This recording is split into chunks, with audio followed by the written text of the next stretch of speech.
Goeiemôre, baie welkom by vandag se oordeenking. Kom ons buig net die hoofde saam in gebed. Here, mag U woord tot ons elkeen spreek vandag. Amen.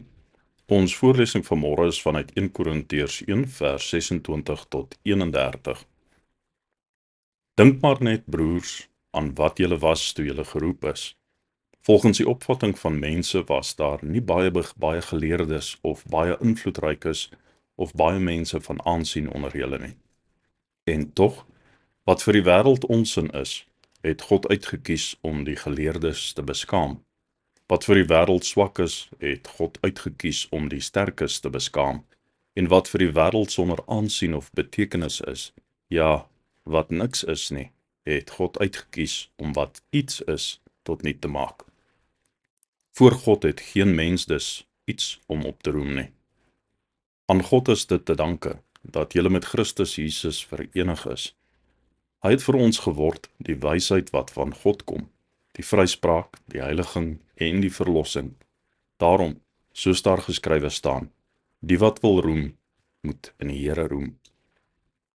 In konteks van die vorige verse, blyk dit dat om gered te wees en die krag en wysheid van God te ondervind, geen rede is om te roem nie. Gelowiges moet in nederigheid altyd onthou, die dank en eer kom hom alleen toe.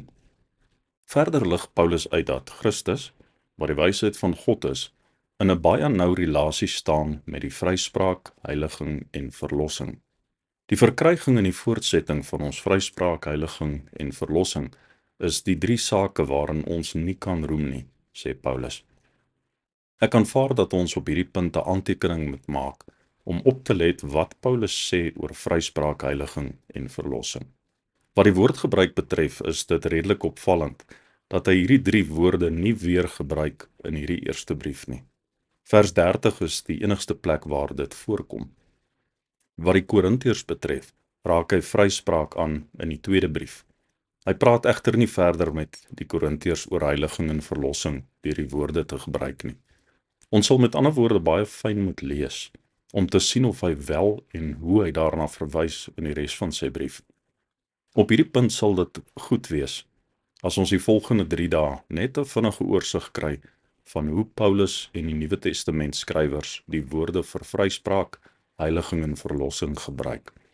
Ons het 'n raamwerk nodig om dit te kan eien in die briewe aan die Korintiërs. Vandag dank ons God in nederigheid vir die vryspraak, heiliging en verlossing wat hy in Christus gee vir elkeen van ons wat glo.